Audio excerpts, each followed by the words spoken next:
Après, bien sûr, une petite remise à niveau, hein, une petite discussion sur en réalité la notion de l'étude de marché, son importance ainsi que son impact sur la vie même de votre idée de projet.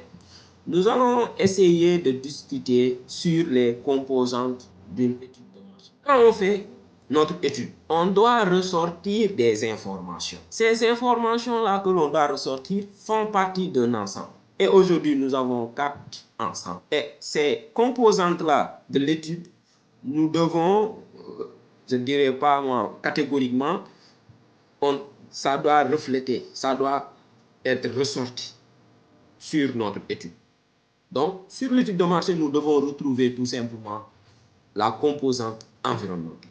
Après la composante environnementale, il y a le marché avec tout ce qu'il y a à l'intérieur, comme l'environnement aussi avec tout ce qu'il y a à l'intérieur, bien sûr.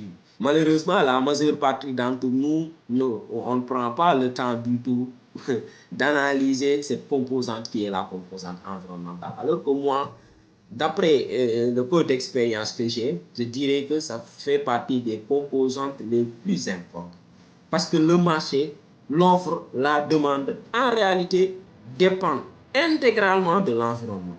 Donc, que ce soit le marché, l'offre, la demande, ça dépend de l'environnement. Je vais vous dire pourquoi ça dépend de l'environnement. Qu'est-ce qu'on peut ressortir dans la composante environnementale? Au niveau de la composante environnementale, il y a ce qu'on appelle les cadres légaux, par exemple.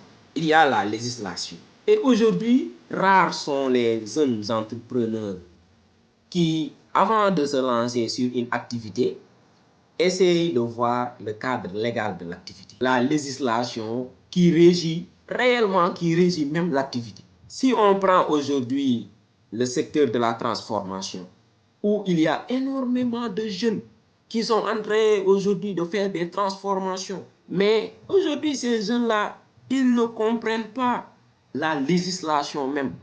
Ces normes qui régissent, qui tournent autour de leur activité, de la transformation. Il y a des règles, il y a des normes qui ont été établies pour circonscrire, pour assainir le milieu. Donc, toi, jeune, tu veux te lancer, que ce soit dans le milieu du BTP, tu dois connaître la législation, le cadre légal.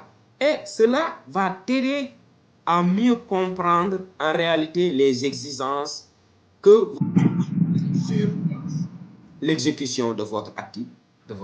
Mais si vous ne comprenez pas la composante environnementale, vous aurez du mal même à interpréter le marché ainsi que l'offre. La demande, n'en parlons même pas. Parce que tous ces composantes-là, en réalité, répondent à une seule exigence qui est la législation.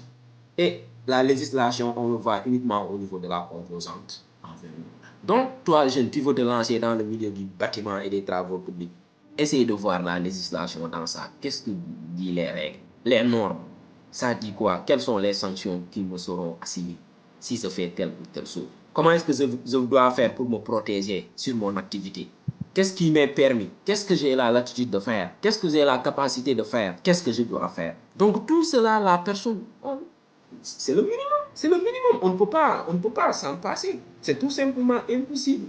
Donc, la personne, en réalité, avant de se lancer sur l'étude du marché, doit d'abord s'atteler à la composante environnementale, de voir réellement le cadre, de comprendre son environnement juridique. Et à travers l'analyse qu'il va faire sur la législation, il comprendra même que si aujourd'hui je veux évoluer dans le secteur du bâtiment et des travaux publics, si je ne suis pas un SARL, je ne suis pas en mesure d'avoir tel ou tel marché public. Donc, si vous ne comprenez pas en réalité tous ces défis-là, tous ces enjeux, en réalité, c'est parce que vous êtes en train de nager dans l'erreur, dans des zones troubles, dans des eaux où vous ne maîtrisez pas. Et l'idée de l'entrepreneur, c'est de se faire sa propre route.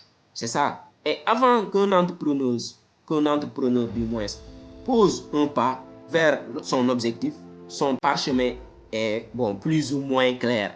Il a le point A, il a le point B. Et il a quelques points de référence, bien sûr, entre le point A et le point B. C'est le minimum. Et à travers ces 2 points-là, la personne pourra se préparer.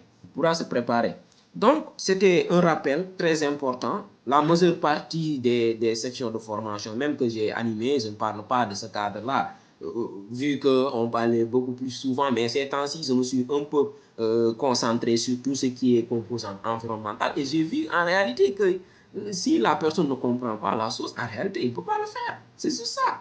Parfois, on avait des difficultés à comprendre pourquoi tel entrepreneur ne peut pas accéder à tel niveau de financement, mais c'est la législation qui exige un minimum de revenus pour atteindre un objectif financier.